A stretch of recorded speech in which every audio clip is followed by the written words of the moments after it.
หอยเขาห้องหอยยังอ่ะนี่ หัวหอยปักกวาง หอยปักกวางบอกแถวเขาหอยปักกวางเดี๋ยวว่าได้หอยดิฉันหอยปักกวางดิฉันถูก จับเอาน้ำห่วยบอก ตามน้ำตามหนองหาพักไปตามหนอง เอ้าขึ้นว่ามันหอยนี่มันอยู่น้ำมันนาบ่แม่นบ่ หน้ากับแม่แล้วหนองกับแม่ตามหนองแคมหนองอันนี้ มันเข้าเบาเลยเนาะ ได้แล้วล่ะ คันฝนตกใส่แล้วมันออกแม่นบ่ ผมจะบอกอ้อม โอ้ หอยงามทั้งหมดเลย หน่วยใหญ่เขตนี่หน่วยใหญ่ ใหญ่ทั้งหมด เออ ได้เตรียมโลไว้ โอ้ น้อยๆว่าได้เตรียมโล เอาได้มันจะอยู่โดนได้เด้อ หน่วยมันใหญ่ นี่บอกไว้ มันบ่ได้มีไม่มีขี้โดด เออหน่วยมันใหญ่สำหอยปังพุ่นน่ะ โอ้ย ใส่สิ่งเจ้านะ โอ้ ปียังได้มันเข้าโบเลย เขาบอกล่ะบ้านที่ตา ใส่ซิงมันลงติด นักหรือไม่หรือพนัก เฮาเอาไว้เดือนหนึงได้บ่นี่ ได้เลยเนาะ เป็นนางเนาะมันอยู่เป็นมดปีเนาะ เดี๋ยวอยู่ตากแดดได้ เพราะนั้นมันตากแดด แดดสิ กับยาใช้แบบนี้ ยาใส่น้ำเนาะ บ่ใช้น้ำแล้วก็บ่ใช้นี่ เออ ใส่แบบนี้ก็ได้นี่เนาะ นอนเนาะ นี่ได้ได้ บ่ให้ใส่น้ำเด้อเพิ่นบอก บานก็ได้ อืม เห็นมีแยงก็ใส่แยง ใส่แหยง ใส่เป่าก็ได้บ่ ใส่เป่าก็ได้ เป่าแบบเป่าเข้าเนาะ นี่เป่าแบบนี้สีเขียว โอ้ เออเป่าเขียว ใส่เป่าเขียวเด้อ เป่าเขียวได้เป็นยังกันใส่นี่ละตายหอนแดด สบายเลยซ้ำเจ้าเอามือเวียงอ่ะ โอ้ยฉันจะเมื่อ อืม อ้าวโห ได้จักโลตัวนี้ เห็นหงเห็นหงบ่ ไฟอันนั้น ตามที่ตายมันถ้าเอาเก็บเอาตายนี้ กิโลเท่าใด ไปควัดมัน ซ้ำเก่าอันที่25,000คือเก่าเนาะ 3 โลครึ่ง 3โลครึ่งอืม ตัวนั้นสั่งก็เอาตีให้ไม่เท่า ฮอดเดือนใดมันหมดฤดูมัน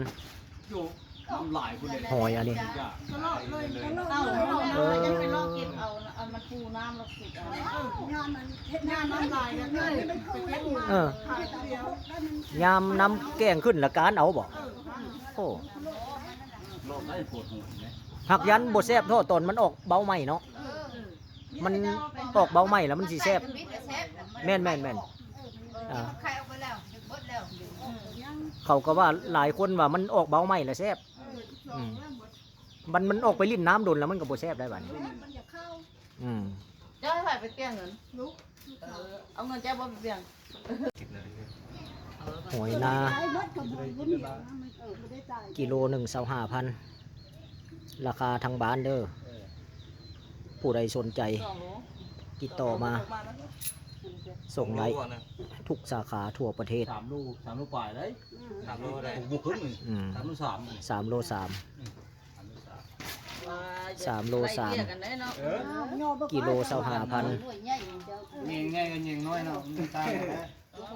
ผู้ใดสนใจติดต่อมา ทำใดกับไปไม่ใช่ ถือ ตาย ว่า แค่ ฤดูนี้เริ่มออกแล้วได้ มันเริ่มออกจากเบาแล้ว ตัวนี้อะไรก็4 โลเลย 4 ลูกครึ่งเลย 4 โลครึ่งแล้ว มันเป็นหอยเบา แสนนึงครึ่งนั้นก็ นี่ อันละ12,000เอาให้แม่ ส่งได้เด้อทั่วประเทศเด้อติดต่อมาหาเพิ่นเด้อ 4 โลเนาะ4 โลครึ่งตัวนี้ก็3 โลครึ่งเป็น8 โลนี่200,000น่ะ ถือว่าบ่ได้ไปหาง่ายปานใดได้นี่ อย่าเลยป้าจะให้ แผ่นด้วยจนร้อยเลยเดี๋ยว บ่แม่น เอาตัวนี้เจ้าสิ ไปตั้งแต่6 โมงพุ่นบ่นี่ เอาบนนั่นแหละ เนาะสิเห็นสิเจ้าย่างกายไปแต่6 โมงพุ่นได้ เอาสิเอานี่6 3โมงเช้าหา อ๋อ หกโมงแรง ตัวนี้นะตัวนั้นมัน อ๋อ บ่แม่นย่างฮอด10ลักพุ่นบ่ เก่งเนาะ ผ่าตัวนี้ เออ ขึ้นผาอีกตั้งทน ผ่าตัวนี้ไม่ขึ้นเดียวผ่าตัวนี้ เอาก็ถือว่า เดี๋ยวกินรวมเลยครับ สมควรแล้วราคา25,000ราคาบ้านได้25,000ได้เพิ่นไปตลาดเพิ่นเว้าแนวใหม่ได้เออติดต่อมาเด้อ อันนี้ เออส่งได้สาขาทั่วประเทศ ก็โลแล้ว เพิ่นเว้า คนละเจ้าน่ะกอมันน่ะ เออคนละเจ้า อันนี้ก็ได้อันนี้ก็คนละเจ้าเขาก็คนละเจ้า อันอยู่บ่เพิ่นนี่ก็ มันบ่กิ่วแล้ว โอ้ ก็เอาไปบ่ไปนี่ มันเป็นน้ำมันเถ่าเนาะ เออ บ่อยากห่าวเลยเด้ เลี้ยงเอา เอาทอมเอาลูกมัน เฮาสิกินนี่ค่ะต้องเฮ็ดแบบนี้ ทอมเอาลูกมัน คนมันนี่ หลายอยู่แล้ววะไก่ป่าแถวบ้านเฮานี่ โอ้ยบ่เลย ก็ ให้เต็มท้อง ไปมีแล้วก็เอาบ่วงก้อนหน่อยนี่ครับกินแล้วก็ขึ้นเลยขึ้นขนาดเลยหน่อยนะโอ้ยเราลองสังเกต ละพันเฮากินนี่เจ้า มี ผู้ละ ไก่ พัน อีก นี่ บ่ให้ยายเต็มเฮือนเจ้าอยู่นี่ว่ายาย เอาละจะ เออ หัว เฮือนยายนี่อยู่นี่แล้วเฮาจะเอา มา ไป ส่ง หา มา เรา ส่งก็ได้ ไก่ต่อก็ขาย เจ้าบ่ได้ให้ยายนี่เต็มเสียจะขึ้นคอยายตัวนี้ละ ตัวละ1,000 บาท มาแบบนี้ตลอด อันนี้นั่น ยักษ์ชา ไก่จนเข้า มา คอ ให้ น เรา15,000เด้ออันนี้เด้อ เอาเงินมันบ่มีเงินใบเลยยังบ่มีใบ เอา 50 ไป วะ ถ้าแข่งคอนี่เมื่อถ้าแข่งก็แล้ว ใบ52ใบบ่มีวะ เราจะเอามาให้ยายนี่ก็ได้นี่ วันบ่มีไปซื้อยาสูบตัวไปหาซื้อไปไปตัวขับรถหน่อยไป จะว่า ย่างไปก็ได้นะ อยู่เสกหัน ห้ามนี่นะ มีช่วยยาย แม่บอกจะซื้อแล้วก็เมื่อป่วย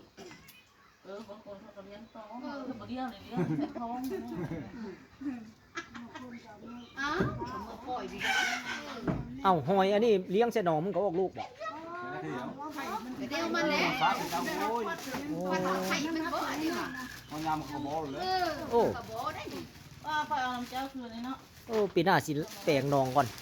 แตงนองแล้วเลี้ยงลองเบิ่ง ของนี่มันจะขอบ มันบ่ใต้หนี้บ่ซั่น ไม่เพราะว่า โอ้เป็นเหยงข้าง น้ำฝาด โอ้ ข้าง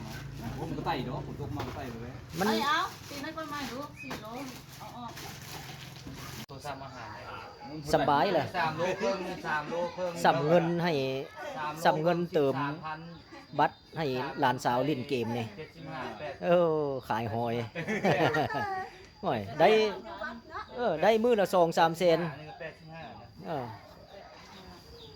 บ่ธรรมดา นี่มาแต่